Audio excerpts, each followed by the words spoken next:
Good evening. This regular meeting of the Board of Trustees of Socorro ISD will be held today, August 18th, 2020, beginning at 6 o'clock p.m. This meeting will be held by teleconference. The teleconference audio can be accessed at the following toll-free number, 1-866-899-4679, using the access code 476-870-493, and through an audio feed located at our SISD YouTube channel. Using the access code, any member of the public wishing to comment on agenda item can send the comments to the following email address, board-questions@sisd.net.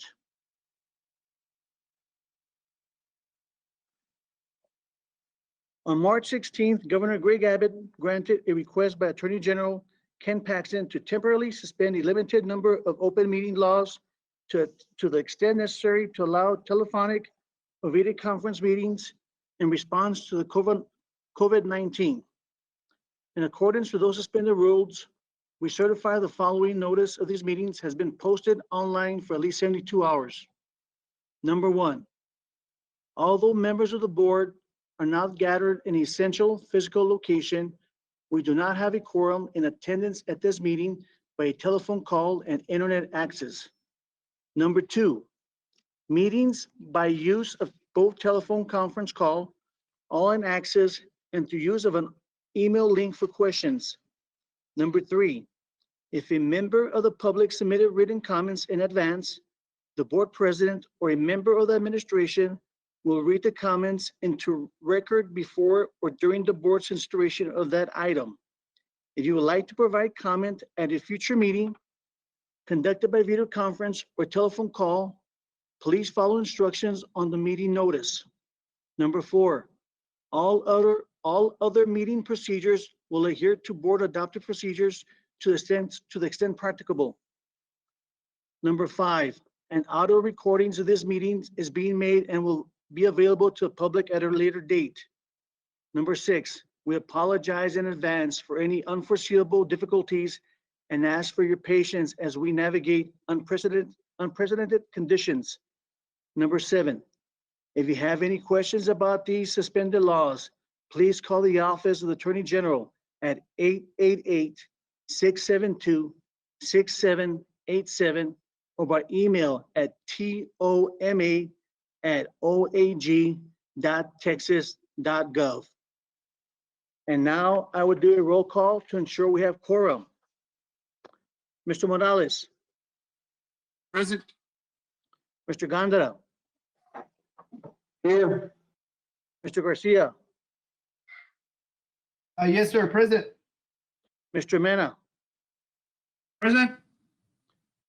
Mrs. Rodriguez. I'm here, sir. We do have quorum. Ms. Nájera is not present today, so I will be conducting the meeting. Next, we'll go on to the Pledge of Allegiance being read by Mr. Pedro Gurola. Mr. Gurola, please. Good evening, Dr. Espinosa, Board of Trustees. I pledge allegiance to the flag of the United States of America and to the republic for which it stands, one nation, under God, indivisible, with liberty and justice for all.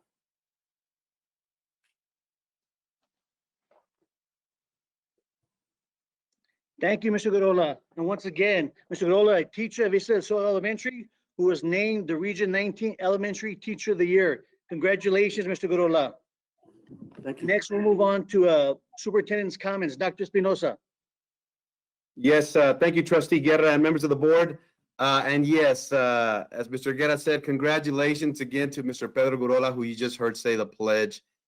An outstanding individual. We have some amazing teachers here in SISD, and as y'all know, he is a Teacher of the Year for SISD. But then, about 2 weekends ago, he took the prize for Region Teacher of the Year for elementary. That is a tremendous honor for Mr. Gurola, for Vista del Sol. Got a proud principal over there, Miss Cynthia over there. She's a very excited, very supportive So thank you for your leadership. And obviously you got a proud school district. So go get them at state, Mr. Gorola. So thank you so much. But good evening, everyone. I'm very happy to report that we had an exciting first day of school yesterday and an exciting school day today. This is an unprecedented school year, as you know, and in spite of the unique circumstances, you know, the energy, the enthusiasm from our employees, our parents, has been off the charts. You know, I participated in several virtual meetings and with the campuses and the district staff meetings. And again, I've gone to campuses and visited in person with our teachers who are in their classrooms. It's been so much fun, let me tell you. So much fun to also surprise our students on their team meetings, you know, with teachers teaching their classrooms. I can't express, you know, how awesome it is for me to see all the great things happening in our school district. You know, as you know, this year may have started off a little bit different, but the heart of our teachers, our employees, and parents is on full display every single day that I visit with them. And people heard me say this, you know, that there's not enough words to express how proud and impressed that I am of our campus personnel, as well as our DSC, our Ed Center, our transportation operations, entire team, support staff who work tirelessly, you know, to make the first day of remote learning as smooth as possible. Obviously, there's still some challenges, as y'all know, to overcome, but we expected this and we were ready with an army of our staff members to support our campus and community. As you know, any given year, when you start the school year, it always includes a lot of issues that our team works together to resolve for our students and our families. However, this year, those issues, as I mentioned before, they're multiplied and magnified, you know, but rest assured, team, that we're fully aware of some of the issues that we have, and our team is working around the clock to adjust and work through the many obstacles that we are faced with. You know, we launched our parent education support and communication call center to further assist our parents via phone or email with their questions and concern. So again, it's just another example of our staff, you know, and the amazing job they're doing to helping our parents as quickly and thoroughly as they can. And again, I just want to thank our amazing teachers, again, staff on our campuses and across our district, as well as our parents who are all working together and doing their part to ensure that no child is left behind in SISD.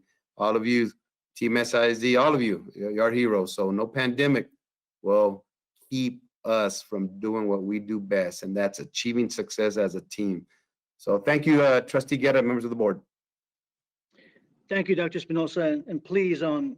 Espinosa, please, on behalf of the Board of Trustees, please thank all of Team SISD employees for all their hard work, the commitment, the dedication, the perseverance, and most importantly, the patience. Their patience, because we know you all worked tirelessly, and their patience is what we want to thank them for. Thank you all for your hard work. Thank you. Thank you. And at this time, I guess, Ms. Macias, we have no public hearing comments. No, Dr. Espinosa, Mr. Guerra, is there a way you can mention something before we go Yes, on sir, to the Mr. next Velez. Go ahead, agenda? sir. Yeah, just really quick. I know Dr. Espinosa mentioned some issues, and I was just wondering, did everything go well with the scheduling today? Yeah, I guess the last couple of days, I understand there may have been some issues, like you said, with scheduling, and our students got their schedules and made sure they were put in place for their academic classes. Can you comment on that, please? Yeah, yes. You know, even pre-pandemic, when first day of school, there's always scheduling issues, but our schools, their counselors, our APs, our principals, our teachers are working through those schedules to address, you know, every single student that needs a schedule. But we got a vast majority done. But again, the team is working tirelessly to make sure that we get everyone. When do you think that those schedules will be fixed so we can assure that our students are getting their proper classes academically? Well, the sooner the better. Obviously, it's kind of hard to give a certain date, you know. But again, I can assure you that our counselors, our schools, they're working hard to get these schedules done. But most of them are done. But obviously, there's still some that need to be addressed. Yeah, well, in lieu of what happened, that it's a concern. It definitely is a concern, and we would like to make sure you get to keep us updated for the fact that if some students aren't getting the proper classes, well, hopefully, pray to God, we're not going to get caught up in the same situation we had previously as far as students not receiving credit. And I know that it's tough, especially when school starts, but it is something we should be very, very aware of. Thank you.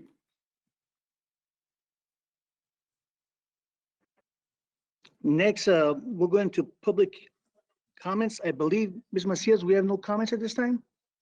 Yes, sir. Vice President Guerra, Dr. Espinosa, members of the board, there are no emails that were submitted today.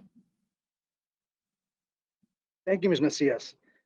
We'll go to public hearing number 4A, Elementary and Secondary School Emergency Relief 2020-21 Federal Grant. This information, this is a district. The district is required to hold a public hearing on the elementary and secondary school emergency relief, federal grant entitlement, and planned expenditures for the upcoming year. A public hearing is to be completed prior to the district committing any funds to this grant and prior to submitting to the ESSER federal grant application to the Texas Education Agency.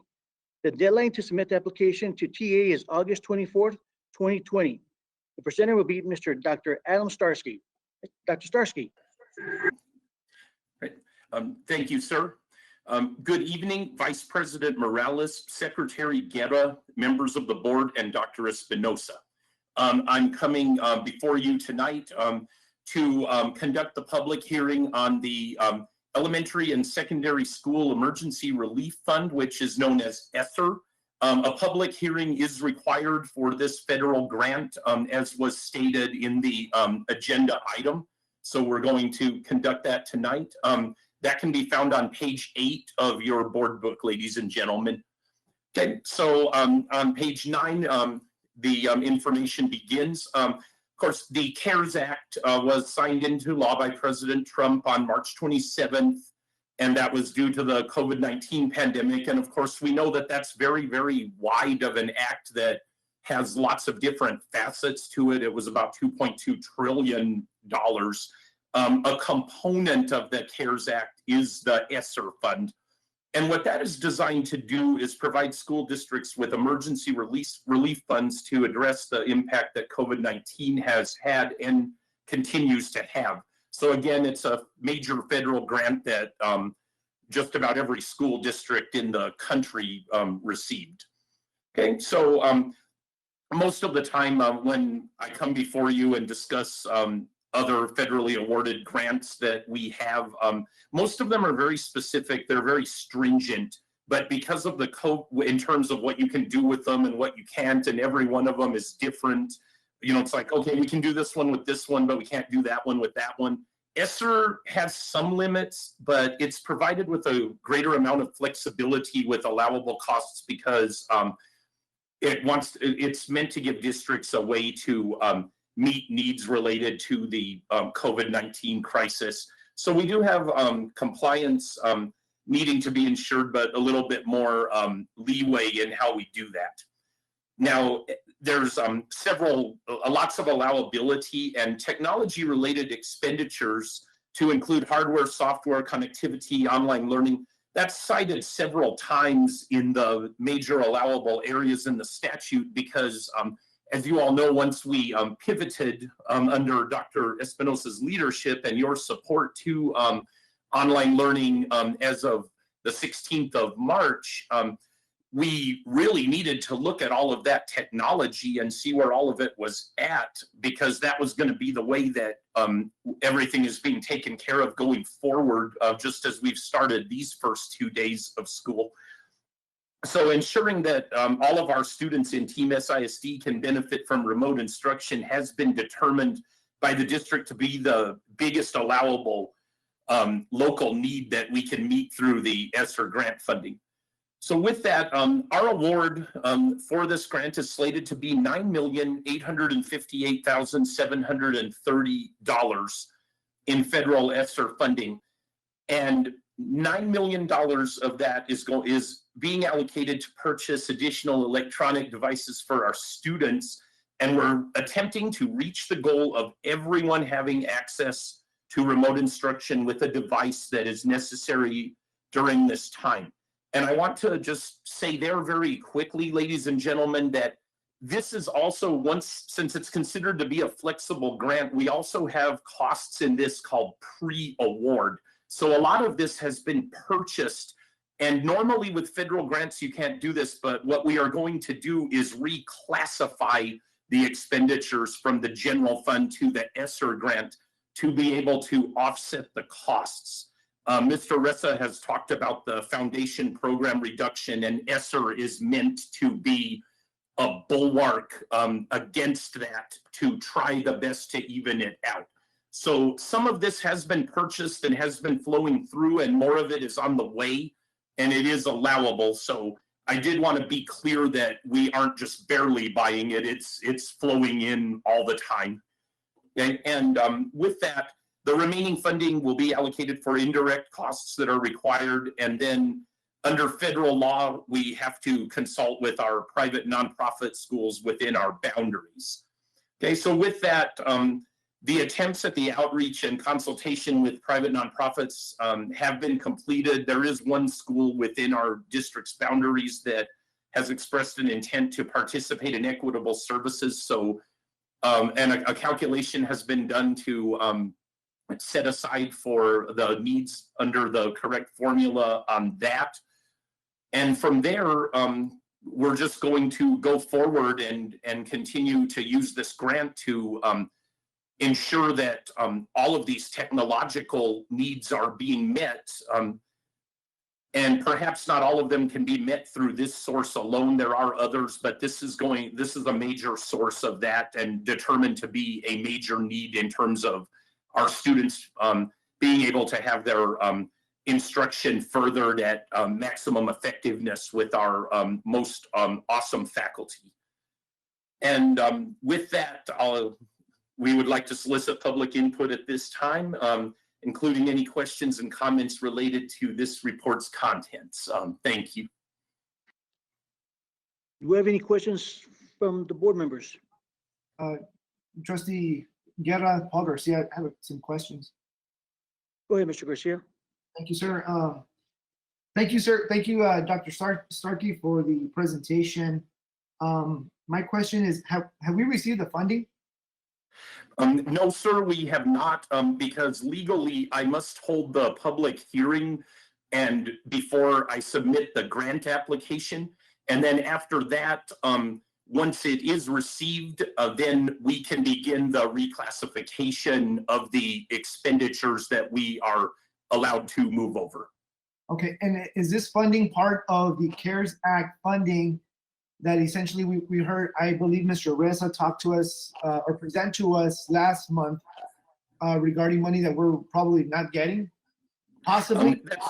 That's correct. What happens there is that the foundation school program, TEA, due to the end of the year last year, there was a reduction for every school district with the state foundation school program. But what the ESSER grant does is that everyone receiving funds was, of course, advised to apply. And I don't want to sound sarcastic, but there's no way you don't apply for something like this. But in this case, there's this helps to offset what we were not going to have, and therefore we can take care of some of these expenditures with this, sir. That was what he was talking about. You are correct. Thank you, sir. And then also, what are the indirect costs? So I know you said about 9 million for electronic devices. So that leaves us with about 850,000. What are we spending that money on? Indirect costs, that right now we have 9.072% for pre-award, 8.765% for anything that is in the fiscal year. And indirect cost is kind of a catch-all. It's kind of a general type of thing. And even though it's a federal grant, and Mr. Ressa reserves that, and it has a wide variety of things that it could be used for. And I can even ask him to explain that to you if he wishes, just very quickly. Yes, so certainly, Dr. Starkey, and this is Tony, as the Chief Financial Officer, members of the board. Indirect cost is a methodology where the district can get reimbursed for overhead expenses incurred to administer the grant. And so it allows the district to recoup expenses that are incurred for accounting, for processing, payment, and so forth, for overhead, so to speak, to do that. And this is one way for us to kind of recoup some of the funds that were kind of subtracted from our foundation school program collected, that was taken out, or that will be taken out as of fiscal year 2020. So it's a more of a reimbursement type of methodology, Mr. Garcia. Okay, thank you. And then also, you said one school, a private nonprofit, was interested in participating. Can you expand on that a little bit? Sure. Under federal law, Mr. Garcia, we have to consult with private nonprofit schools. Under the ESSA that I presented that we have with Title I and the others 2 months ago, we have to locate students who live in our boundaries who may attend any private or nonprofit. Parochial school is pretty common in the area in El Paso. But in the ESSER grant, it became a little bit different because we had to check the schools that were within our district boundaries. And we had to see if they were interested in the equitable services. So there were only 4. 3 of them weren't interested. There was one that was interested, and that is called the El Paso Adventist Academy. And the address is 3510 George Dieter. At first, when we were going through, we thought that that was this Letta, but I drove up there to look, and it's on our side of Dieter. So we reached out to them. They were interested. They actually have 43 students between ages 5 to 17. So there is a small amount of money of equitable services that we are going to provide them.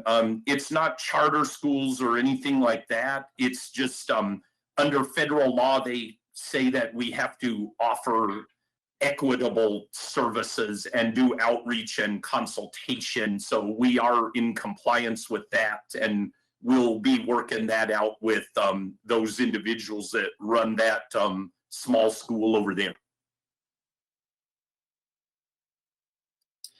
Thank you. And then also regarding TEA, it's my understanding that under the mandate from the Department of Education, they have to utilize 90% of the money that they're receiving.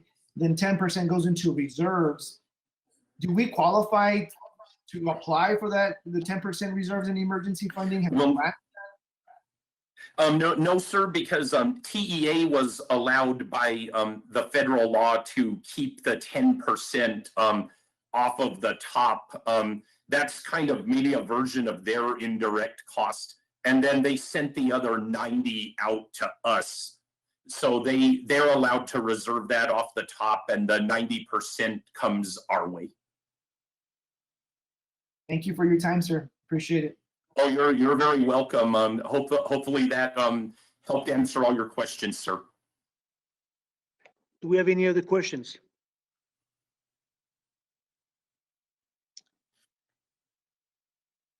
Thank you, Dr. Starsky. You're welcome, sir. We'll move on to item 4B. Proposed 2020-21 tax rate. The Board of Trustees is required to have conducted a public hearing for the proposed of discussing the proposed tax rate before the adoption of the said item. The public is invited to provide comment on the proposed tax rate. Mr. Tony Ressa. Yes, Secretary Guerra, Dr. Espinosa, members of the board. Tonight, the administration is conducting a public hearing on the budget and the proposed tax rate for the 2021 fiscal year. This presentation is found on page 16 of your board book, and the slides are numbered. The date and time of this hearing was published in the El Paso Times as required by state law, the purpose of which is to provide the public with information on the proposed tax rate and to allow our tax holders, our taxpayers, to provide feedback to the governing board. If you can turn to the next slide, please. First, for the public's benefit, presented is the budget that was adopted by the board back in June. the board adopted 3 budgets, namely the general fund budget, the child nutrition budget, and the debt service budget. The grand total of these combined budgets was $544,272,919, and this is a 2.17% decrease from the ending 2020 fiscal year revised budget. If you turn to the next slide, please. With respect to the assessed property values, the general fund tax collections were based on the assumption that our adjusted taxable property values would be $10.5 billion, an increase of 4.01%. Our actual values came in at $10.8 billion, an increase of 6.39% from the prior year. Now, the Texas Education Agency used the net taxable property values of the district to determine the maximum compressed tax rate for the district, what we call the MCR. The actual certified net taxable values came in at $11.5 billion for an increase of 6.57%. So let us show you what those values did and they impacted on the proposed M&O or maintenance and operations tax rate for the district. So if you turn to the next slide, House Bill 3 required the compression of the district's maintenance and operations tax rate based on an increase of the district's property values. So here in this slide, for your review, is a comparison of the tax rate for the prior year, as well as the tax rate that was presented to the board in June during the adoption of the budget. In June, we projected a property value growth of 4.01% because that would be the highest maximum compressed tax rate that the district could legally adopt. We took a conservative approach and published a tax rate that we knew could not be higher once we adopted the once we proposed the August certified tax rate, once we received our certified values. So note that House Bill 3 allows Socorro ISD to add 5 golden pennies to the maximum compressed rate to generate additional Tier 2 funding. And for this year only, the 5 pennies must be approved via a unanimous vote. So in June, we published a maintenance and operation tax rate of 0.9664 once we added the 5 golden pennies to the MCR of 0.9164. As I mentioned in the previous slide, our net taxable values grew by 6.57%. So it reduced our MCR, our maximum compressed rate, to 0.8944. So when we add the 5 golden pennies, we get a proposed maintenance and operation tax rate of 0.9444 per $100 of assessed property valuations. So how does this impact the average resident in Socorro ISD? So if you turn to the next slide, as published in the El Paso Times, presented is the tax impact on the average resident for the Socorro Independent School District.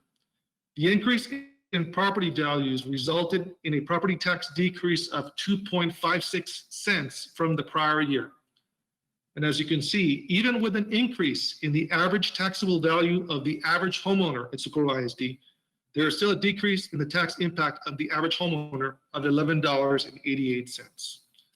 Finally, we also listed the district's voter approve rate. This is the highest rate that the Board of Trustees can adopt without holding an election. So in the next slide, just for your information. So we published, as mentioned before, and as required by section 44.004 of the Texas Education Code. The administration published a notice of this public hearing in the El Paso Times on August the 6th. That notice listed the time and date of this hearing, as well as the intent to adopt the following tax rates, and they are: for maintenance and operations, a tax rate of 0.944400 for $100 of assessed valuation. For the interest and sinking fund, a tax rate of 0.398954 for $100 of assessed valuation. For a total tax rate of $1.343354, and this is a 2.56 cents decrease from the prior year. Now, the governing board will consider approving these proposed tax rates and the resolution setting the tax rate later in this board meeting. On the next slide is a historical timeline of the tax rates adopted by the board since 2013. And as you can see, the district has had the same overall tax rate, or had the same overall tax rates from years 2013 to 2017. And there was a tax increase in 2018 as a result of the 2017 bond election. For the last 2 years, the district has seen a decrease in the tax rate due to House Bill 13. The next slide shows a comparison of proposed tax rates for the surrounding school districts. And as I always state, the respective governing boards of each respective school district may or may not adopt these rates that are being presented. But as you can see, once again, Socorro ISD has the lowest maintenance and operations tax rate of the region at 0.94440. So having said that, on the next slide, Secretary Guerra, the board needs to solicit input from the community concerning the proposed tax rate. Unless there's any questions on this presentation that I just presented. Do we have any questions from any board members?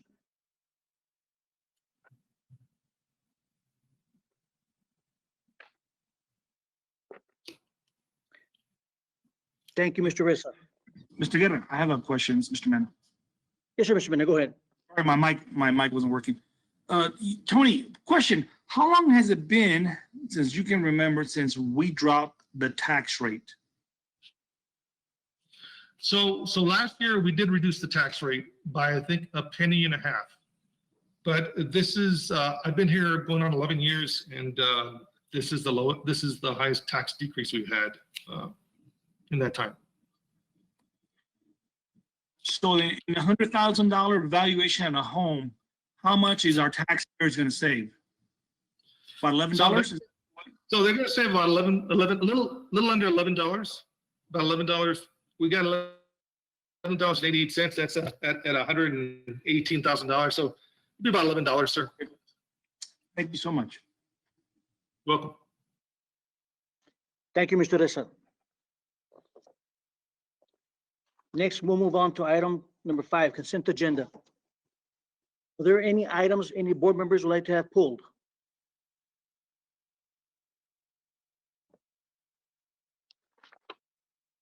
And if not, can I have a motion, please? Motion to approve. Paul Garcia. Second. I believe I have a motion by Mr. Garcia. Who was second, please? I was, Mr. Mena. Mena was second. So I have a motion by Mr. Garcia, second by Mr. Mena. Any further discussion? And now I will call for a vote. Mr. Morales. Aye. Mr. Gondara, Aye. Mr. Garcia, Aye. Mr. Mena, Aye. Ms. Rodriguez, Aye. motion carries.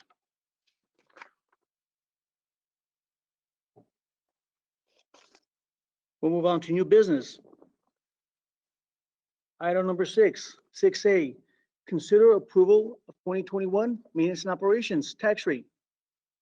In order to support the 2021 fiscal year budget, administration recommends that the board adopt the 2021 maintenance and operation tax rate of 0.944400 per 100 of valuation. Mr. Motion to Ressa, approve. Second, the motion, Paul Garcia. have a motion by Mr. Mena and second by Mr. Garcia. Any further discussion? Now we'll call for a vote. Mr. Morales, Aye. Mr. Gondara, Aye. Mr. Garcia, Aye. Mr. Mena, Aye. Ms. Rodriguez, Aye. and Mr. Guerra votes aye as well. Thank you. Motion passes. Next item, 6B, consider approval of 2021 interest and sinking fund tax rate. In order to support the 2021 fiscal year budget, administration recommends that the board adopt the 2021 interest and sinking fund tax rate of 0.398954 per 100 evaluation. Motion to approve, Mr. Mena. Second. Was Mr. the second motion? Did Mr. Gondar second? Yes. We have a motion by Mr. Mena, second by Mr. Gondara. Any further discussion? Now we'll call for a vote, please. Mr. Morales, Aye. Mr. Gondara, Aye. Mr. Garcia, Aye. Mr. Mena, Aye. Ms. Rodriguez. Aye. And Mr. Guerra, aye. Motion passes. Thank you. Now we'll move on to item number 6C. Consider approval of resolution which officially levies the tax rate for 2021 school year. This resolution officially levies the tax rate for the Socorro Independent School District for the 2021 school year. Mr. Ressa. So Secretary Guerra, Dr. Espinosa, members of the board, submitted the resolution that officially levies the tax rate for the Socorro Independent School District for the 2021 school year. So Secretary Guerra, we have a tradition here at Socorro ISD. We read out loud the resolution for the public before discussion, questions, and adoption of the document. So if you allow me, I'm going to go ahead and read out the resolution. Socorro Please do so. Independent School District resolution adopting. Thank you. Socorro Independent School District resolution adopting tax rates for 2021 recitals. The Socorro Independent School District has adopted a fiscal year commencing July the 1st and ending June the 30th. The Socorro Independent School District has received the certified taxable property value within the school district from the El Paso Central Appraisal District. The Board of Trustees has published the notice of public meeting to discuss the proposed budget and tax rate as required by Section 44.004 of the Texas Education Code. The Board of Trustees has conducted a public hearing on the proposed tax rate on August the 18th, 2020. Now therefore be it resolved by the Board of Trustees of the Socorro Independent School District as follows. The maintenance and operations tax rate per $100 evaluation of property in the school district for the school year 2020-2021 shall be 0.944400. The interest and sinking fund rate for $100 evaluation of property in the school district for the school year 2020-2021 shall be 0.398954. The total tax rate for the 2020-21 school year shall be $1.343354. This tax rate will raise more taxes for maintenance and operations than last year's tax rate. Approved and adopted on August the 18th, 2020. Can I have a motion? Motion to approve, Mr. Mena. Second the motion, Paul Garcia. Have a motion by Mr. Mena, second by Mr. Garcia. Any further discussion? And now I will call for a vote.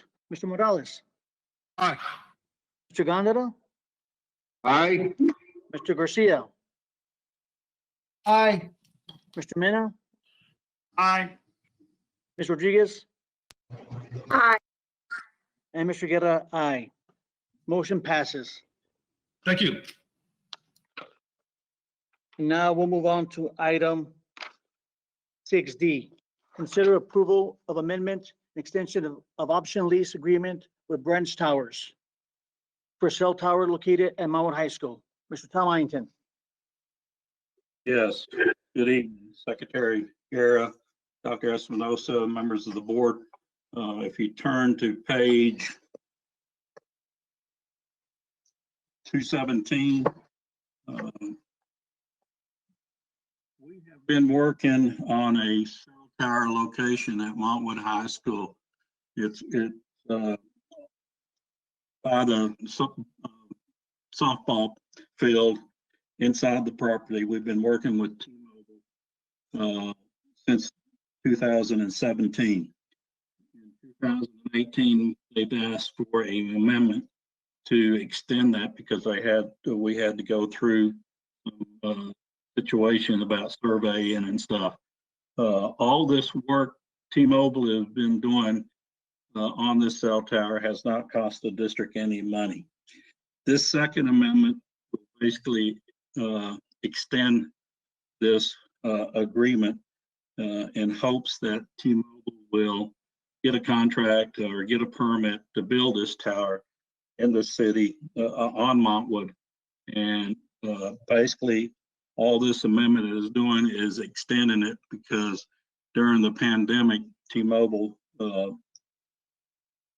did not do any construction because of the pandemic.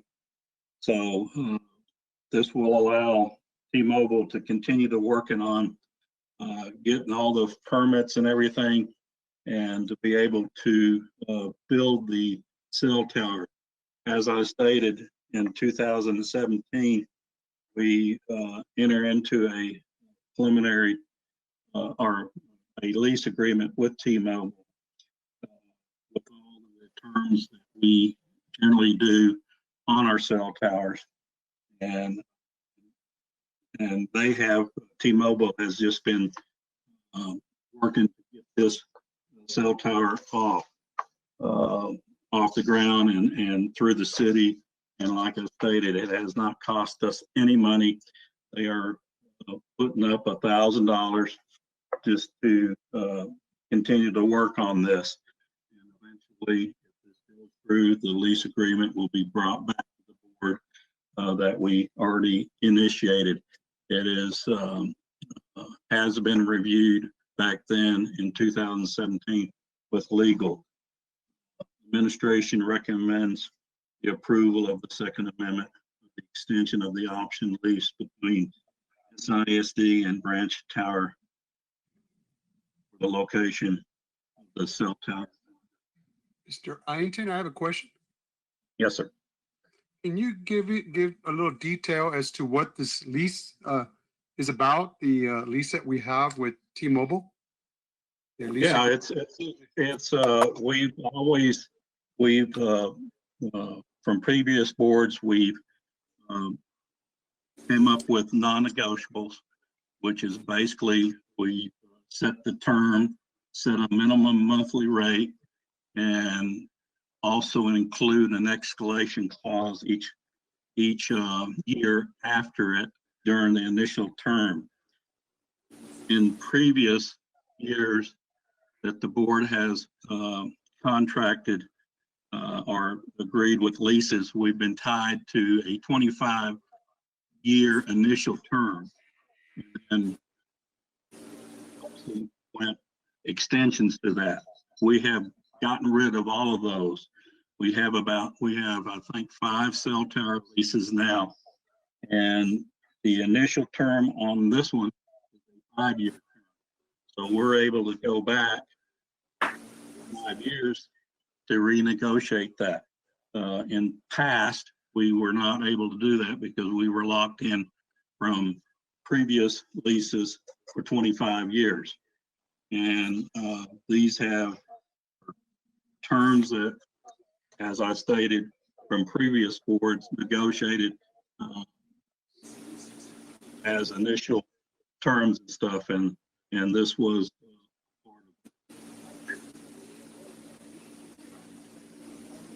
What is that fee amount presently? on this one. It would be $1,500 a month with a 13% yearly escalation clause, plus an additional $250 a month if they sublease, which is typical on all of our leases. And this is expected to end and what year? You said that after so many years, we're gonna be able to Well, hit. yeah, the initial lease is 5 years, and then after that, we'll get to renegotiate, and it could go for an additional 5 years or whatever at that point in time the board wants to do. But the initial lease is 5 years. From 2020 this year, so it'd go to 2025, is that correct? Well, whenever they get the tower built, it's not built now. It's still under going through the process. When do you suspect that'll be built? I'm not sure. Like I said, we've been working on it for 3 years. It's been, something that T-Mobile has been working with the city since they were delayed over this last 6 months or so because of the pandemic. I hadn't really talked to them other than they received, they asked for this extension. Motion to approve. Second.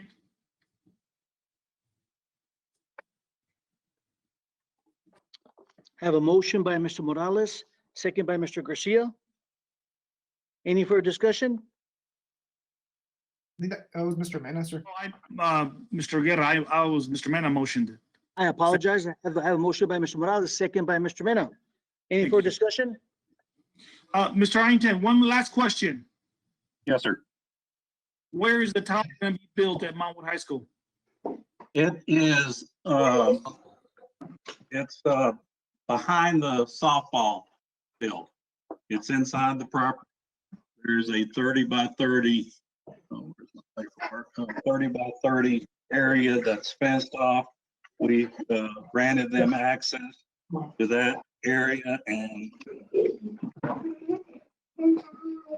it is behind the softball field, next to the football field. So it's on next to Saul Kleinfeld?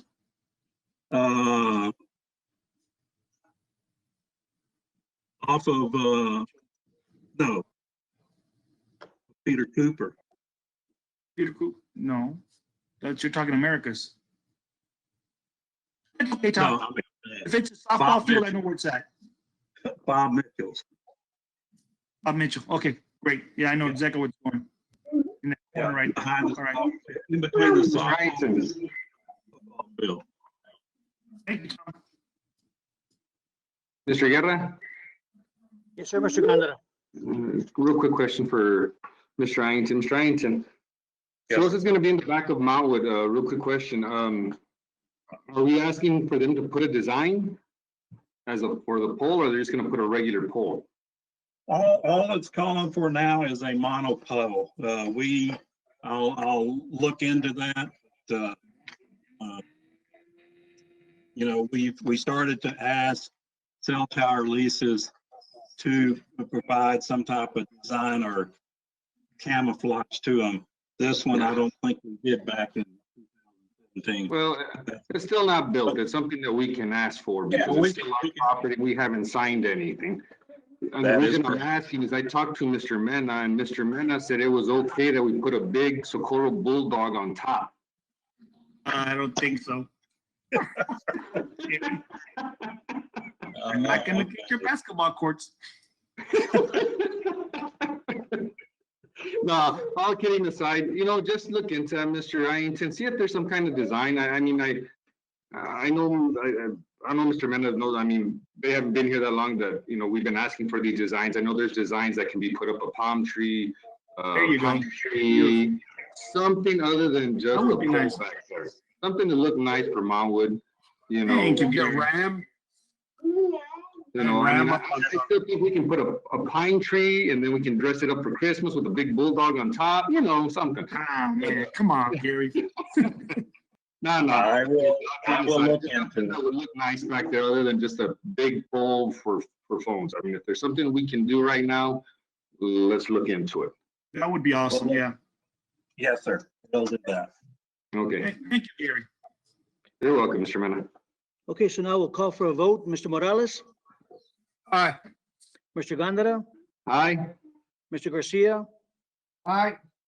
and Ms. Rodriguez. Aye. Motion carries. Now we'll move on to item 6E. Consider approval of miscellaneous professional services for third-party inspection, RFP number E2107. Mr. Tom Ianton. Yes, sir. On page 220 of your booklet or slide 220, we have to have a third-party inspection anytime we build a building outside of a normal jurisdiction, i.e. City of Socorro, City of El Paso, who do not have a building inspection department. And we put out a request for qualifications. And last week on August the 4th, we submit in a open miscellaneous professional services for third-party inspections. And out of those 6, feel like Star Southwest Inspection qualified would be the best vendor to use for the district in third-party inspections. At this point in time, the only school we've got that would fall under this would be the new combo school, which hope to be bringing you some preliminary bids and stuff in the next month or so, so we can get that started. But with this approval of Star Southwest Inspection, administration will be able to negotiate with them, their inspections and their terms. Administration requests authorization to negotiate with Southwest Inspection, party inspection as needed for district-wide.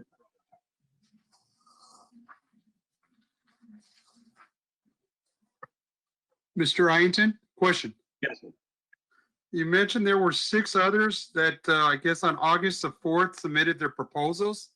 that is correct. Yeah, why did we choose this particular group? They were the only one that were qualified. Qualified by our standards or by the city or the state or? Why would- They're the only one that had a building official and a certified building officials. All of the other ones did not show that they had a certified building official to inspect our schools. All they had was certifications, plumbing, electrical, and things like that. This one had all the credentials. Is that the only firm that's available other than the other 5 that? That's the only one. We've used other firms, but these are the only one that submitted. So we had to review the ones that were submitted.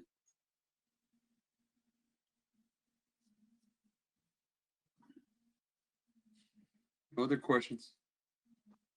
Do I have a motion?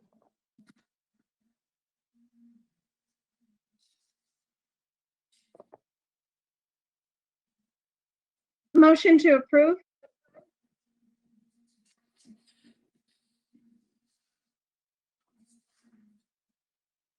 I have a motion by Ms. Rodriguez. Do I have a second? Second. Second by Mr. Gondara. Any further discussion? No, Mr. Garcia. Sorry, second by Mr. Garcia. Any further discussion? And now we'll call for the vote. Mr. Morales? Aye. Mr. Gondara? Aye. Mr. Garcia? Aye. Mr. Mena? Aye. Ms. Rodriguez? Aye. Motion passes. Thank you. Thank you, Mr. Arrington. Next item, consider item 6F, consider approval of revisions to TASB Update 114 and local policy. Administration recommends consideration and approval of the revisions to TASB Update 114 policy, BE, BED, CKC, CKE, FDE, FFB, FFBA, FL, and GKA, and local policy BBG and EIF. Ms. Macias. Thank you, Secretary Guerra, Dr. Espinosa, members of the board. Any questions on any of these policies and recommendation for approval?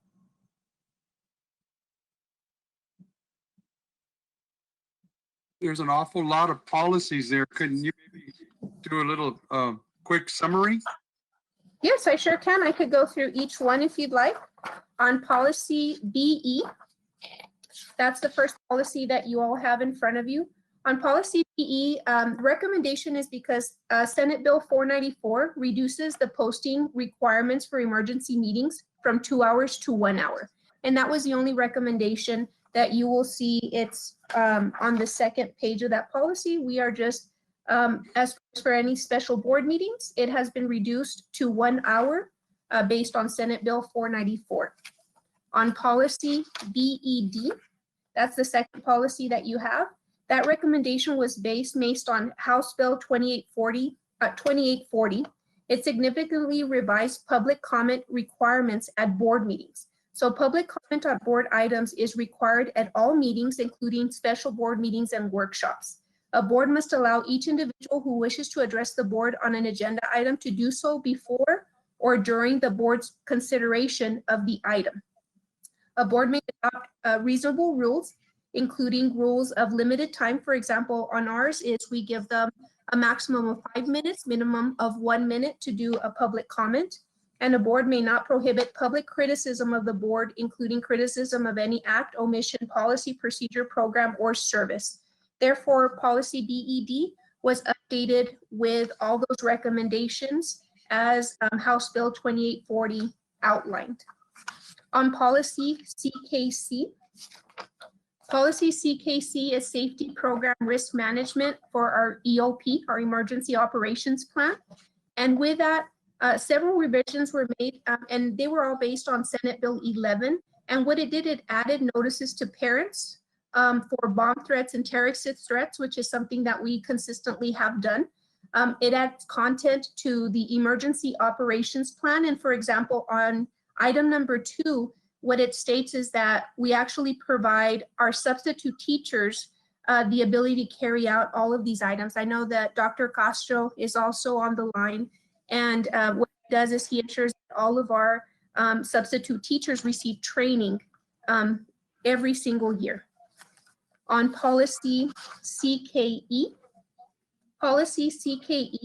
that was based on Senate Bill 1707. And on policy CKE, this is truly for our police officers. The thing that was added based on Senate Bill 1707 is that district police officers shall not be assigned routine classroom discipline or administrative tasks. So that was added to this policy. On policy FDE, let's see, on policy FDE, give me 1 second.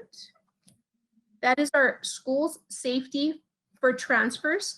And the major additions to this is, for example, if any of our schools, any student becomes a victim of one of the following violent criminal offenses as defined by penal code while on the premises or on school or related services or related events while attending a school-sponsored or school-related activity on or off campus, what happens is that they have the ability to transfer, and that's something that is required by TEA. So what we did is we ensured that we added that verbiage and we clarified some items. For example, item D, aggravated assault on someone other than a district employee or volunteer. So we added that. A sexual assault or aggravated sexual assault against someone other than a district employee or volunteer. Again, just clarifying to make sure that those items are aligned. And we added item G, which is continuous sexual abuse of a young child or children. Quick question, Mr. Guerra. Yes, sir, Mr. Garcia. Ms. Macias, when it says school sponsored, I mean, could that be considered, does that cover remote learning? Yes, and I know that that is part of our student code of conduct currently. Remote learning is part of our instruction. And usually what they mean by school sponsored event is, for example, if one of our teams is going to California or out of state or is doing an activity that's not on campus, which is very similar to our remote learning. They're not physically on site, but they're still participating within our school hours in instruction. Thank you. Thank you. The next policy that we have is policy FFB, Student Welfare and Crisis Intervention. This is a completely new policy. If you look at it, it's all in light blue. And this was all in response to Senate Bill 11. And it includes provisions on the threat assessment and safe and supportive schools team that districts must establish to serve each campus.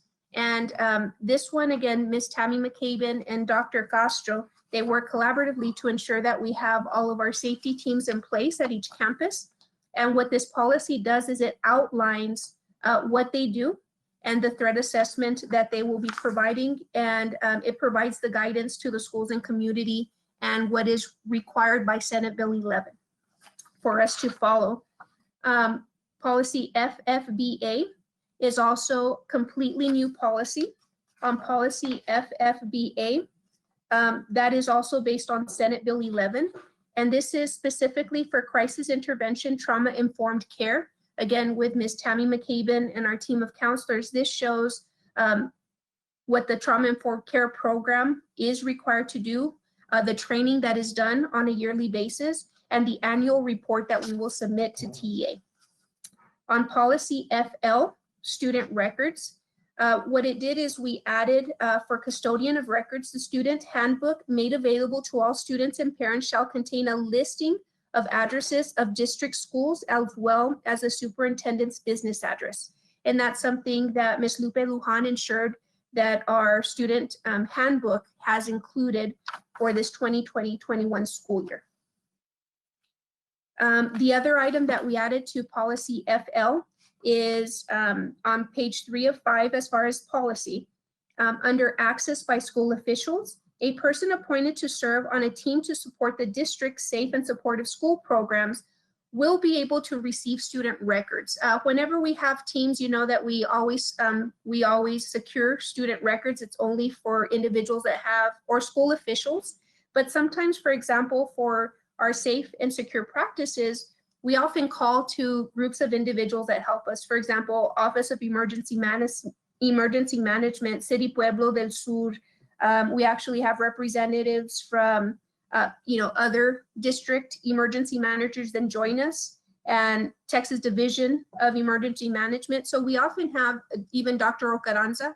So whenever we have meetings, and if we're reviewing certain safety protocols, what this policy does is it gives us the authority to review that with them, because at that point they are assisting us in providing our safety protocols for the district. The next policy that we have is policy GKA. On policy GKA, truly it was one small change, and that was also based on the update that we had. And the small change, let me read it to you. It says a Texas handgun license holder stores a handgun or other firearm in a locked vehicle in a parking lot, parking garage, or other parking area provided by the district, as long as a handgun or other firearm is not in plain view. Before, it could not be loaded and not in plain view, but based on, again, updates that we received from our update 114, now we could only have it out of sight. So therefore, if they do have a handgun that is loaded but is out of sight, it is still, it is authorized. So what this GKA does is it just clarifies that, and that we're in compliance with the new guidelines. Policy. Ms. Macias, real quick. Yes. Real quick. Thank you, So just on the GKA. So what we were saying is that an individual that has a license, their weapon has to be, if they're on our property, has to be left in their car. Yes, sir. Thank you for that clarification. It cannot be in plain view. It has to be stored in their car and we cannot see it. You're exactly right. Okay, I'm just making sure because the way it sounded like it can be in plain view, but you can carry it. No, thank you. Thank you for that clarification. Based on House Bill 1552, what it states is that the handgun has to be out of sight. However, it can be loaded, but it cannot, we should not be able to see it on any of our facilities. It can be in a car, in a locked car, but we should not be able to see it. Well, I would honestly, Ms. Macias, because the way you read it and with the way you're explaining it, sounds way different, because the way you read it sounds like it just has to be out of sight, that they can carry it on them and that's it, as long as it's out of sight. So let me read it again. A Texas handgun license holder stores a handgun or other firearm in a locked vehicle, in a parking lot, parking garage, or other parking area provided by the district, as long as the handgun or other firearm is not in plain view. You're referring, Macias, real quick? Yes.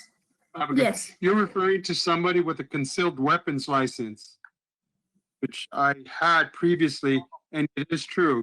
You may have your weapon concealed in your vehicle. That was something that was possible. Now you're clarifying it. Thank you. Correct, and that's something that, again, we received from Update 114 with House Bill 1552, just for that clarification. There was some confusion in our policy and what Penal Code 46.03 indicated, so it was for clarification. But Mr. Gondeta, thank you for having me read it again, Ms. so that everybody's Macias. aware that it cannot Ms. be Macias, at our campus. Yes, Ms. sir. Macias. Yes, I sir. have a question. I do have a concealed and carry. When you do take those classes, they automatically, there's 4 places you cannot carry your handgun, and that in school is one of them. Sporting events, bars, or churches, I believe is the other one. But people that have a concealed and carry, you look for the signs of 30-06 and 30-07 signs. So yeah, you can keep it in your car, but as long as it's out of sight. Thank you. Just keep it in your car and don't leave it in your dashboard or on the seat. Just keep it out of sight. That's what they're saying. Thank you. For policy BBG local, on that policy, what we did is we updated it to our current procedures here within SISD. So one of the updates that was made is the superintendent shall present the form to the president of the board to consider for consideration. And this is the form that we're talking about is for board member trips. So what we did is we updated that information. Board members shall be provided with advances to cover estimated per diem expenses. Board members shall receive meal money in the amount of the state rate in effect at the time of travel. It does say that board members shall submit receipts to be reimbursed for expenses in accordance with the following guidelines. And then the last piece of the policy, we did add travel cancellation non-emergency procedures. And truly what it states is that a minimum of 3 weeks notice or for any travel cancellation by any of our board members. On policy EIF local, with this policy, and I know that Ms. Tammy McCabe is also on this call, it's the academic achievement graduation. And what this did is that it updated our foundation high school program and it clarified a lot of information. So for example, I'll read just a portion of it. Foundation high school program with distinguished level of achievement, 26 credits. Students shall enroll in course specified by the district to complete the foundation high school program with this distinguished level of achievement. The course requirements shall also include health, 0.5 credit, speech, 0.5 credit, and financial literacy, 0.5 credit. If we move to the other page, graduation requirements for transfer students on the foundation high school program with distinguished level of achievement. If a student transfers into the district during his or her senior year and cannot satisfy the district's speech, health, and or financial literacy requirements, the student shall graduate on a state's foundation high school program, distinguished level of achievement, excluding speech, health, and financial literacy. And we included EIF regulation in your packet. And what Ms. McCabe and team did is that they updated so that it's an easy to follow chart of what all of our requirements for graduation credits are. And it has it from beginning English language arts, mathematics, all the way down to our electives, and of course the total credits for our foundation program. And that's just a brief summary of the policies that I'm requesting for approval at this time. Thank you, Ms. Macias, for going over, thank you for going over each policy. Ms. Let's Macias, get can you read it questions. again? Mr. Guerra, I have a Can you couple read of it again, Ms. questions. Macias? Just a minute, Mr. Mena. I have a question by one of the board members. Who Yes, is sir. speaking, please? Is Mr. Morales? Yes, sir. Let's go ahead, sir. Going back to, I guess you had page 245, dealing with board, you're talking about revisions. However, you're crossing a lot of things out, and we're not making revisions. We're deleting. It has to do with board members shall receive meal money in the amount of the state rate in effect at time of travel. The executive committee of the board shall approve all vouchers that meet requirements. A member of the committee shall sign the document upon approval. Why has that been deleted and it's in red? Yes. Yes, sir. What we did is we made it a little easier to read as we were updated. So for example, the first piece that you're questioning, the board member shall receive meal money in the amount of the state rate. If you look on the bottom or almost the second to last paragraph in the first page, we added it there because it just flows with the information in the policy. It says board members shall provide with advance to cover estimated per diem expenses. Board members shall receive meal money in the amount of the state rate in the effect at the time of travel. So we just cleaned it up to where it's a consistent read versus having it at the end of the policy. So that was a move. And then the other piece for the executive committee, what we did, the current procedures, and that was right here on procedures. The current procedures that we have in the board is that for each trip, the board members shall file a request with the office of the superintendent. The superintendent shall present the form to the president of the board for consideration. That's our current and common practice. It was not going to executive committee, it was going to the president. So that's why we updated it just to, again, so that our policy reflects our current practice. So that's where that piece of it is reflected, which is right up here, sir. So truly, everything that was deleted was just to add it where it's appropriate as it reads down the policy.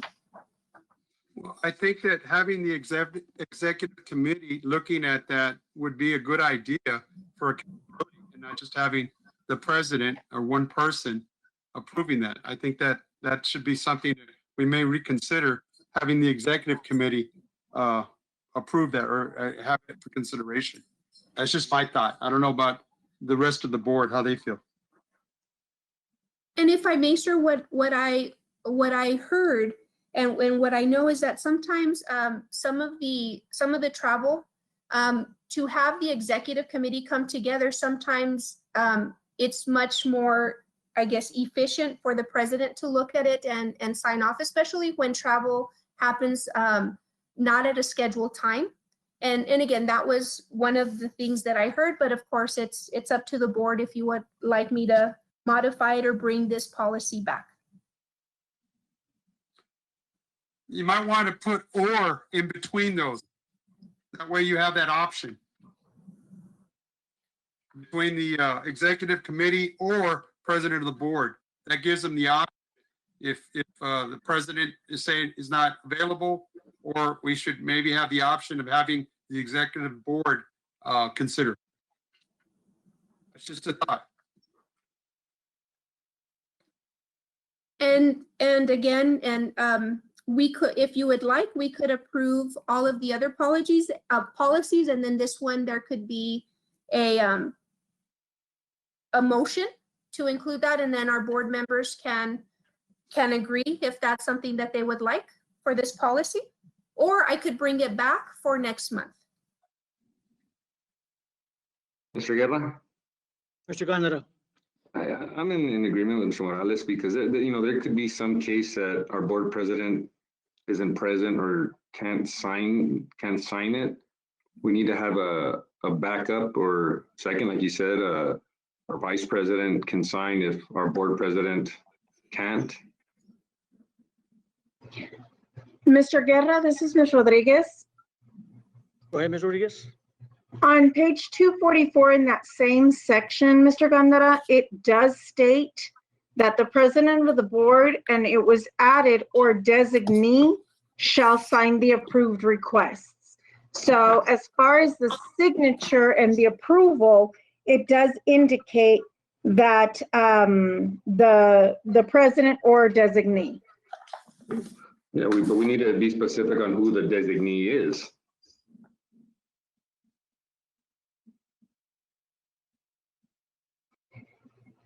And it's my understanding that in the case where the board is not, the president of the board is not available, the person who approves the request would be the vice president or the next person in place for any time that the president is not available.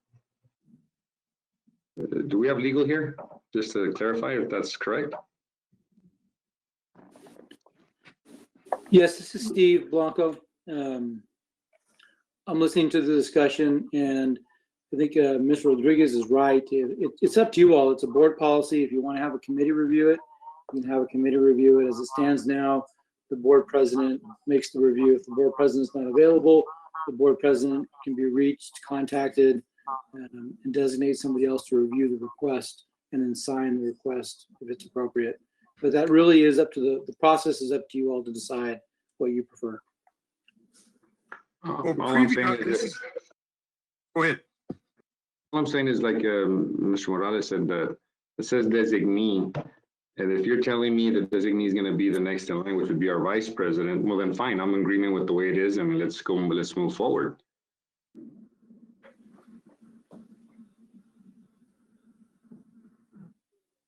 Ms. Macias, Yes, sir. just to clarify, you had it initially with the executive committee. Why was that crossed out and placed for the president of the board?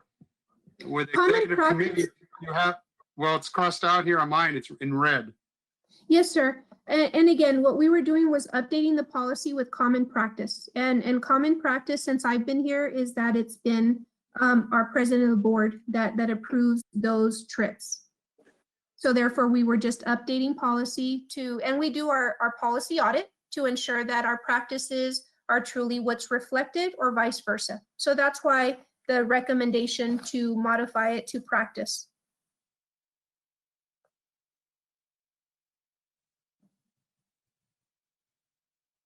Mr. Blanco, Yes, sir. just real quick, just to clarify it correctly. So if our board president can't sign, is out for some reason, then our vice president can sign, correctly? Well, that's the way it's being set up because that's, if I'm hearing Ms. Macias correctly, that's the way it's been handled, practically speaking. And the policy might not have been drafted that way, but that's what you all have been doing. So the administration, when they audit the policies and review them with TASB, they try to make sure that you're actually following them. If you have a board adopted and approved policy, you should be following it. If the current practice is the president reviews and signs them, and again, provided that the board is okay with that process, that can continue. Now, if the president's not available, the president can designate that the vice president would be the person that would review it. Generally, This is most of the Mr. time Morales when, again. generally, most of the time when, I'm sorry, David, generally, most of the time when any of the board members would like to go on a trip and they call in and they call in for Claudia to make a reservation, because they generally call Claudia to make a reservation for the trip they want to attend. Claudia will call the board president, whoever the board president is at the time, to let them know a board member would like to attend this conference. Claudia will then call the board president and say, this board member would like to attend this conference. And then that board president will call that board member and say, I understand you want to attend this conference. And generally, that's what's been going on in the past. And I don't think there's ever been an issue with the past 2 years with Ms. Nahara or myself as board president with calling or contacting the board members in the past. Mr. Guerra? Yes, sir. Mr. No, I don't think that's the issue. The issue is just in case if whoever the board president is at the time, for some reason can't sign, that we have somebody in line next to sign for our board president. And I think that's where Mr. Morales is going with, because it didn't state that, now that Mrs. Rodriguez, clarified it is in there. It just says designee. All I would say is not designee. It would be, board president, board vice president after that. And for some reason, the board vice, kind of the chain of command. If it's not there, then it goes to secretary to sign. You know what I mean? I think that's what he's getting at. I don't think we've done anything on a deadline. We could have the president and vice president, the designee being the vice president. Yeah, it just says designee. I'd rather it say if the board president and if the board president can't sign, then the vice president would sign. Mr. Guerra, this is Ms. Rodriguez.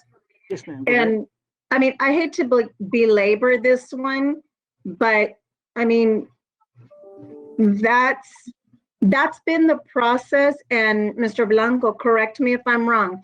In any contract, anything that we've ever signed for business being conducted by the board, the president signs, sometimes the secretary, but if the president is not available, that automatically goes to the vice president.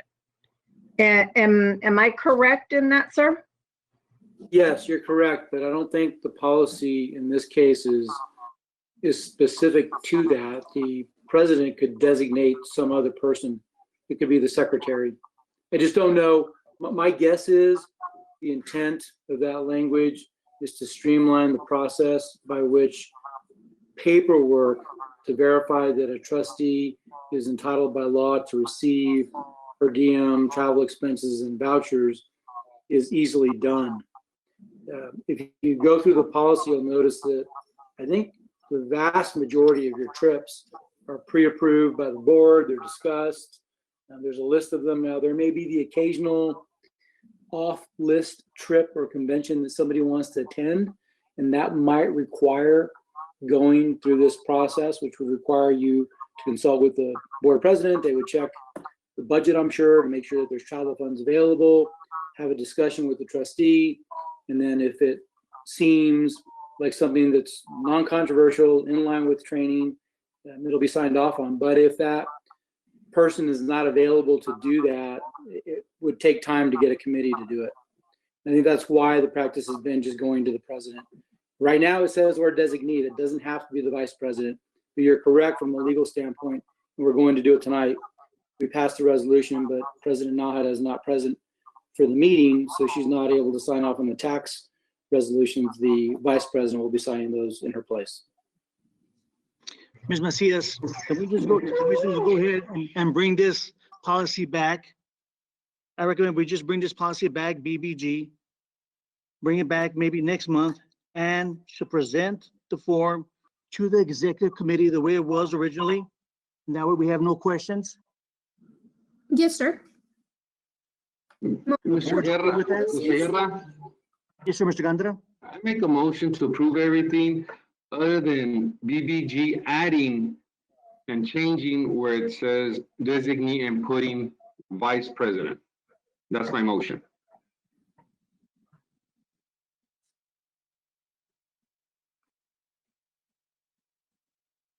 I second. Have a motion by Mr. Gandara, second by Ms. Rodriguez on BBG to add, to omit the superintendent should present the form to the president of the board and omit the designee, but I'm sorry, to the president of the board to omit the designee and to put the vice president. And this will be, this will be by motion by Mr. Gandara, second by Ms. Rodriguez. Any further discussion?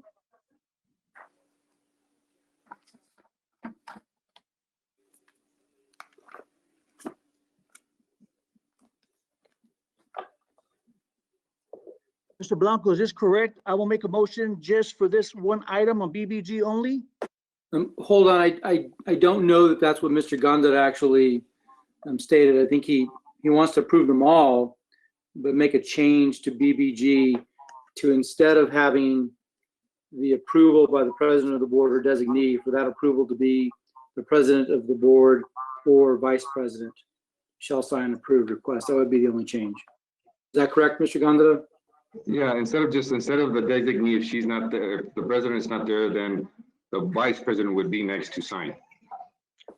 Okay, but that would be approving all of the policy updates, Yes. including Yes. of BBG course. with that change. Okay. Yes.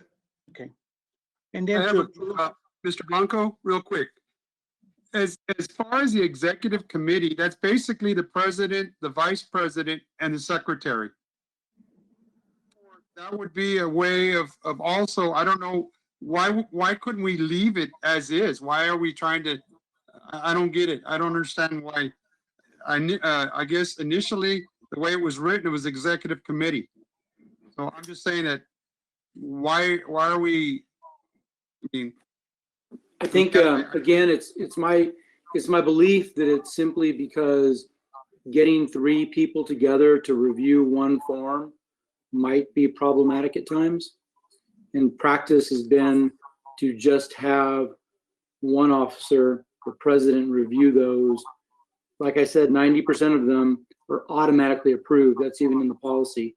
The president's just taking a ministerial act and signing the form. The trustee can travel and receive everything, and it's all properly documented. That is required. Having it submitted to the executive committee would require you getting all 3 members of the committee together to review the form. That might not be easy to do. I go with what Mr. Gondeta is recommending, or he's making a motion for them. Mr. Guerra, I believe I've already made the second motion to that. You are correct. So we have a motion by Mr. Gondeta, second by Ms. Rodriguez to approve, if I get this correctly, to approve all the TASB updates.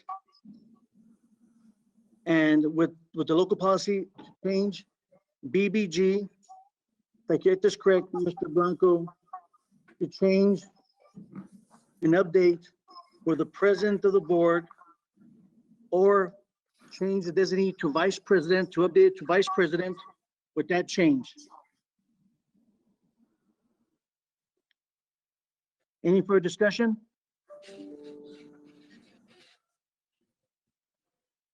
Now I will call for the vote. Mr. Morales. Aye. Mr. Gondeta. Aye. Mr. Garcia. Aye. Mr. Mena. Aye. And Ms. Rodriguez.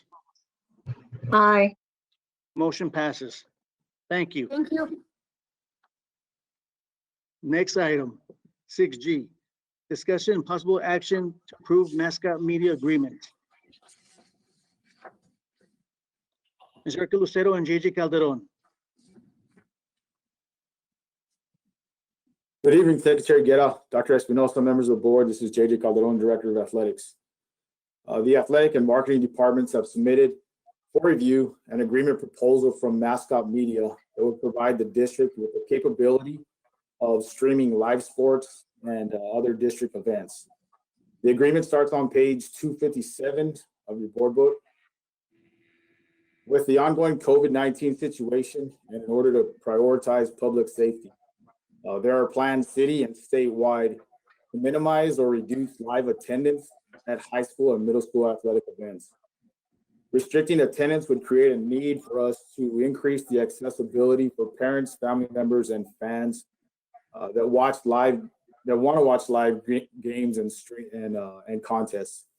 Mascot Media has solicited a broadcasting platform to the district that would include a customized Socorro ISD smartphone app and a website that would provide each high school and middle school campus with the capability of streaming live athletic events that would be free to the viewers.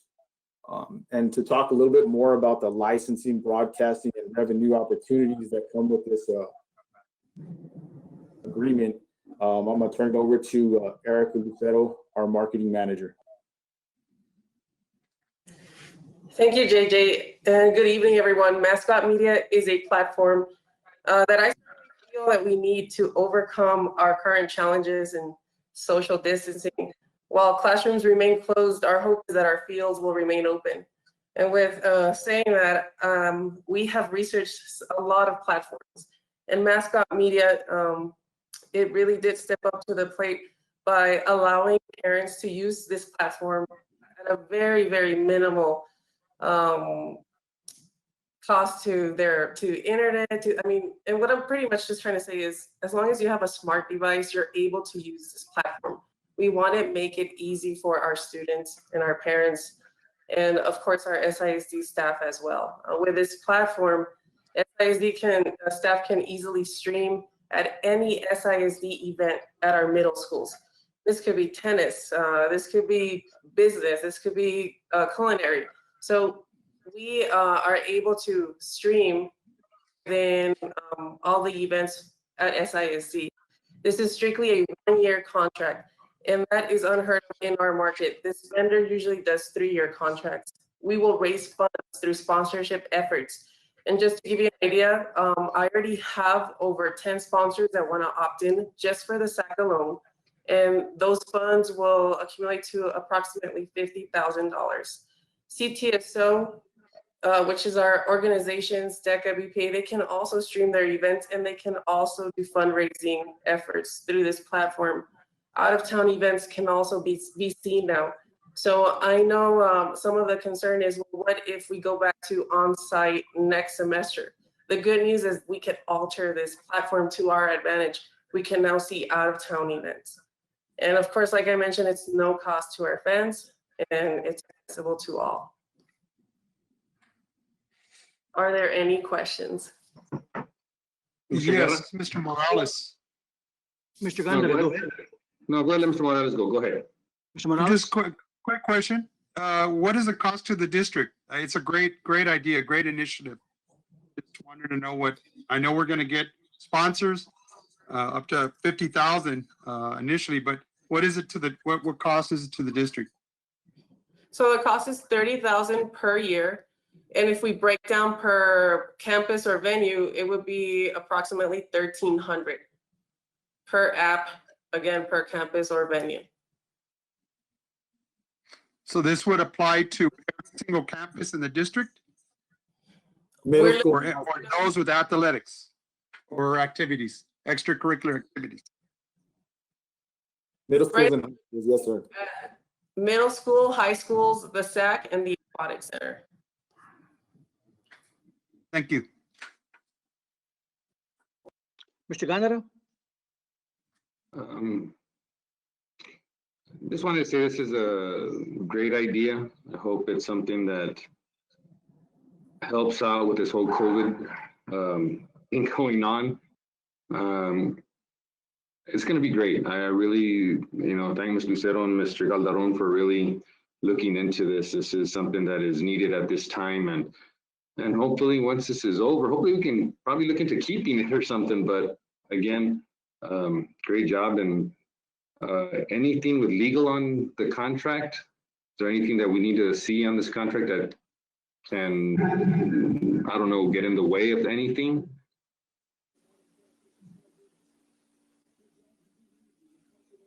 Are you asking the question about whether there's some, we've reviewed it. I need to go through our contracts. Is there anything in there that, that is hidden in there that we might have to really pay attention to, or? No, it's a standard marketing and licensing agreement. You are granting them a license to reuse and brand and advertise on their platform the images of Socorro, which is why the board needs to approve it. You're granting a license for the use of the intellectual property of the district, which includes obviously the school name, school logos, school colors, school mascots, and for the purpose of them operating the app platform. It's a one-year deal. I know that in dealing with Ms. Lucero that there's another agreement that we're going to bring to you, I believe next month, or at a special meeting that is related to this with a related vendor that provides another platform that we'll be discussing, but that agreement hasn't been finished yet. Okay, well, with that said, motion to approve. A second. I have a question, Mr. Mena. Go ahead, Mr. Mena. Erica Lucero, you said you were gonna raise, it's 30,000 a year, right? And it's a one-year contract. You said you were gonna raise $50,000. What would the other $20,000 go to? Great question. So the 20,000 would go back to the general fund. Okay. Thank you. Mr. Paul Garcia, I got a question. Go ahead, Mr. Garcia. This is for Mr. Blanco. I know Ms. Lucero mentioned a wide variety of sports, tennis, and stuff like that. Should that not be identified in the contract? No, because they're doing it by area and what the school district wants to offer. We have some control over that. The other agreement that we were talking, that I mentioned that we're going to be bringing back to you next month is school specific. I think Ms. Lucero, that's related to the high schools and the middle schools only, right?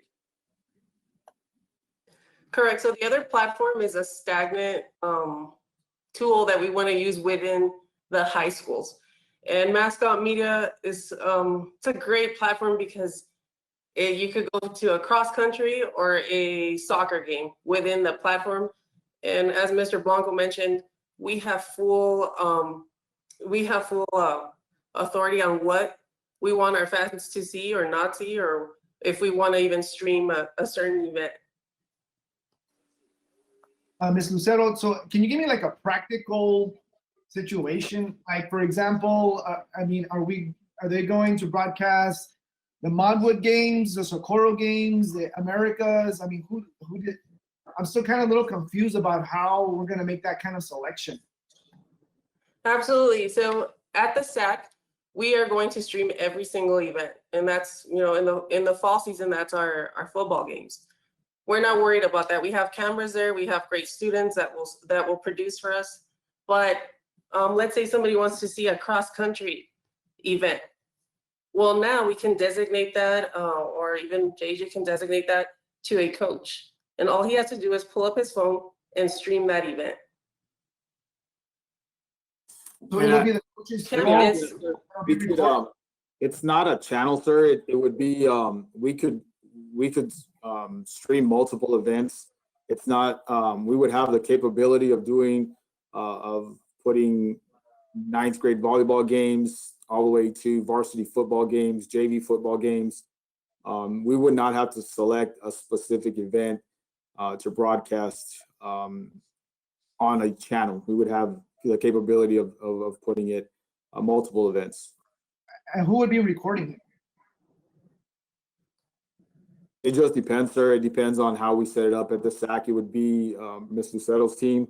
On the campuses, we would have to identify a person or assign a person to record games. But it could be as simple as from an iPhone to a specific camera.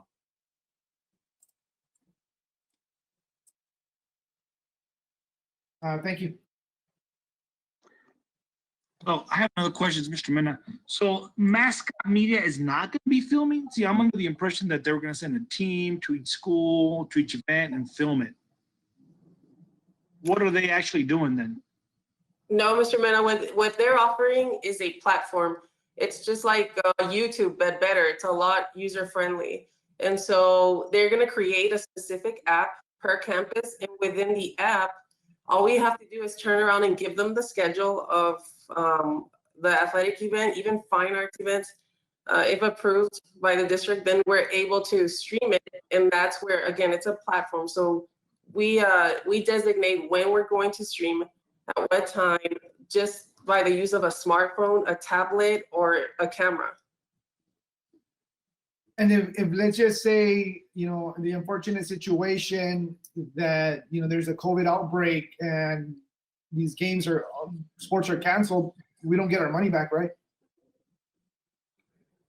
No, we don't get our money back. And that's one thing I like about Mascot Media. So I'm not just thinking for athletics, I'm thinking district-wide. We could do it within our CTSOs. We could do it in fine arts. You know, imagine streaming a play or a choir concert.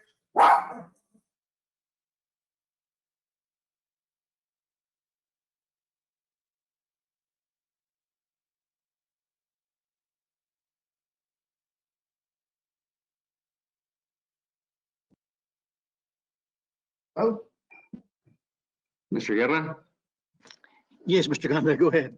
I know we have a motion. No, I didn't know there was anybody else wanted to speak. I heard that, I believe that they heard the dog barking and everybody was quiet. Yes, I had to put Ms. I had to Ms. put them Rodriguez, outside is that the your room. dog, I'm Ms. sorry, Rodriguez? I apologize. No, I think Ms. Lucero, Mr. Calderon, I think that's a great idea, what you all did. And, you know, for costing $30,000, and Ms. Lucero, you do an excellent job in marketing. We know what you could do out there at the SAC. And if you could get another $50,000, that's exceptional. And we know football is around the corner, whether we play or not. And I know I talked to JJ today in length about football is around the corner, and we have no idea what's going to happen. And if we play football and if we don't, but Ms. Lucero, we have other things going around in our district, and it's a one-year contract. So Yes. it's a great idea. Keep up the good work. And I know we have a motion by Mr. Gandara, and I believe, who seconded the motion, please? It was myself, Mr. Morales. Mr. Morales. Any further discussion?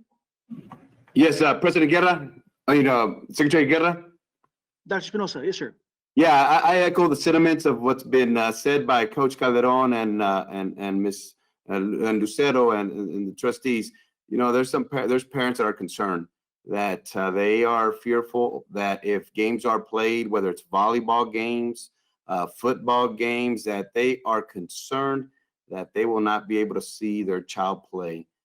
So this provides another avenue. So it's something that I foresee as another great opportunity for our students. Again, and I just want to thank again Lucero and JJ. Thank you so much. Yes, sir. Thank you. Thank you, Mr. sir. Guerra, Yes, Mr. ma'am. Guerra, this is Ms. Rodriguez, and I apologize. As I've been listening to the discussion, and I know we're looking at this right now in time of COVID, and I can't remember who else may have said, you know, this would be a good idea. You know, with not just currently the situation we're in, but there's many times that, you know, even ourselves, Mr. Guerra, you yourself, you've got 3 kids, you know, and one's doing one thing, one's doing another. And how do we pick and choose what we can go to? Or we have parents that aren't able to attend their kids' games or events because they're working or because they're caring for somebody at home. I think this is a phenomenal idea, you know, and I would like for us to consider this not just in these times, but in the future to be able to continue doing this, because again, you know, once we do get back into normal business and we're out again, I know there are parents out there who, you know, hate having to miss their child's football game or volleyball game or soccer game, whatever. I think this is a great idea that it would allow parents to be able to watch their children play if they can't be there physically for whatever reason. So that's just kind of my 2 cents. I know right now what the purpose is, and Dr. Espinosa, thank you so much for addressing that. Ms. Lucero, Mr. Calderon, but I really would like for us to look at the possibility of continuing this. And I know, you know, this is the first year we're going to be looking at it. I think if it works great, I think this is something that the board should consider in the future. Again, you know, sometimes work pulls us away, you know, and I think this would be a good way, even if a parent or a family member, a grandparent, a tia or a tío can't be there physically. I think this would be a great way to be able to watch the event. So I will get off my soapbox. Thank you. Thank you, ma'am. And now we'll Thank you, call for the Mr. vote. Diaz. Mr. Morales, Aye. Mr. Gondara, Aye. Mr. Garcia, No. Mr. Mena, Aye. Ms. Rodriguez. Aye. Motion passes. Thank you. Next item, 6H. Consider approval of Socorro Independent School District resolution of the board regarding state accountability for the 2021 school year. Administration recommends consideration and approval of the resolution calling for the suspension of state accountability for the 2021 school year to allow district to focus on intervention necessary to recover instructional gaps resulting from school closures caused by COVID-19. Ms. Borrego. Vice President Morales, Secretary Guerra, Dr. Espinosa, and members of the board, good evening. This is Lucia Borrego. I will be reading the resolution to you, and then we will put it up for a vote after I read the resolution. Whereas on March 13th, 2020, the president declared a national emergency and the state of Texas has declared a statewide disaster regarding the ongoing COVID-19 pandemic. Whereas on March 18th, 2020, the Texas Commissioner of Education announced that administration of STAR exams would be canceled for spring 2020, and the school districts and campuses would be assigned ratings of not rated, declared state of disaster for 2020. Whereas on March 19th, 2020, the Texas governor issued executive order number GA08 relating to COVID-19 preparedness and mitigation. Through this action and in accordance with guidelines from the president, ordered the temporary closure of all Texas school districts. Whereas assessment standards for the spring of 2021 can be adjusted. However, data from those assessments will not be interpretable with respect to previous year's assessment data. Whereas academic growth will not be possible to accurately calculate for spring 2021, as students will not have previous year STAR scores from spring 2020. Whereas academic growth accounts for 50% of an elementary or middle school campus's domain 3 score, which will have an adverse effect on overall accountability ratings for those campuses. Whereas graduates from the class of 2020 will have missed opportunities to earn TSI points under CCMR due to limited SAT and ACT testing opportunities. Whereas graduates from the class of 2020 enrolled in IB classes will not have had an opportunity to earn a CCMR point due to canceled IB tests. Whereas external research shows that historically, extended school closures negatively affect student achievement in math and reading, with the greater impact being in math. Whereas internal research shows that there are significant academic gains made at the end of year, which may not be present now with the extended school closure. Whereas exceptions have been made to accountability in the past when schools were closed for an extended period of time, example, Katrina, Rita, and Harvey. Whereas it is still unknown what additional adjustments to the educational process will be necessary to start the 2020-2021 school year to address the social, emotional, and physical health impact upon students when they return to school in whatever format that may be. Whereas developing new accountability systems is a multi-year process that requires public comment, and they are typically phased in over multiple years. So major adjustments for 1 year would be very difficult. Now, therefore, let it be resolved by the Board of Trustees of Socorro Independent School District that the state accountability should be suspended for the 2020-2021 school year to allow districts to focus on interventions necessary to recover instructional gaps resulting from school closures caused by COVID-19. Administration recommends approval of the resolution as presented. Motion to approve. I second the motion. Have a motion by Paul Garcia, second by Mr. Gondara. Yes. Any further discussion? Now we'll call Yes, for a Mr. vote. Guerra. Mr. Guerra. Mr. Gondara. I want to thank administration, and I want to thank everybody a part of this. I want to thank this board, because this is something that is going to alleviate a lot of pressure to our teachers, our administration, our students. With all this COVID-19 going on right now, this is something that needs to be taken care of and dealt with because of the situation. Until this is all cleared up, this is something that will alleviate all the pressure off all our employees, our students, and their families as well, because it's, as ever since the STAR testing took place, it's something that's really big. It's something that the parents are making sure that their students are prepared for. Their kids are prepared for, and our teachers are making sure that our students are prepared for.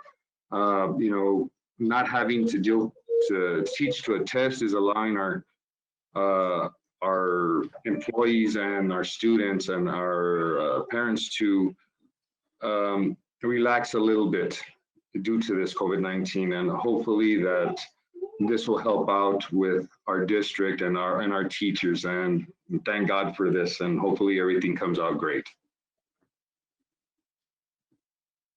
Thank you, Mr. Gondara. Well said. President Guerra? Yes, go ahead, sir.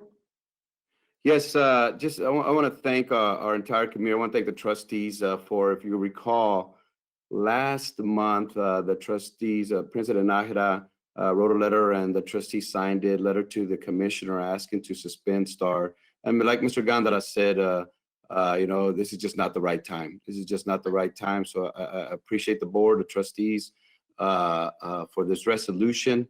We hold ourselves here in SISD to high standards. That's why we are the largest district in the state of Texas to earn an A and a post-secondary readiness distinction. So we're going to continue to hold ourselves to high standards. So again, I appreciate the trustee support on this. And now we'll call for the vote. Mr. Morales, Aye. Mr. Gandara, Aye. Mr. Garcia, Aye. Mr. Mena, Aye. Ms. Rodriguez, Absolutely. and Mr. Guerra votes aye. Motion passes. Thank you, Ms. Borrego. Next item, item 7, executive session. The meeting is to be closed for consultation with legal counsel to discuss personal and real estate matters and to consider administrative recommendation for principal position at John Drugan School under Texas Government Code sections 551.071, 551.072, and 551.074. The time is 7:51. Board members, please log off and log on, please, to executive session. Thank you. So we're back from executive session. The time is 8:11. We're going to go on to new business, item 8. 8A, consider approval of administration recommendation. Presenter, Dr. Espinosa. Yes, trustee Guerra, members of the board, administration recommends Ms. Jennifer Avila to assume all the roles and the responsibilities as principal at Drugan. Motion to approve. Second, Paul Garcia. Have a motion by Mr. Mena, second by Mr. Garcia. Any further discussion? And now we'll call for the vote. Mr. Morales, Aye. Mr. Garcia, Aye. Mr. Mena, Aye. Ms. Rodriguez, Aye. and Mr. Guerra, aye. Motion passes. Congratulations, Ms. Avila. Since there's no other items present for the board, this meeting comes to an end. The time is 8:12. Everybody be safe and have a good night. Thank you, everyone. Have a good night. Good Good night, job. everybody. Good night. Thank you, Good Paul. job. Good job. Great job, Paul. Thank you. Good night, guys.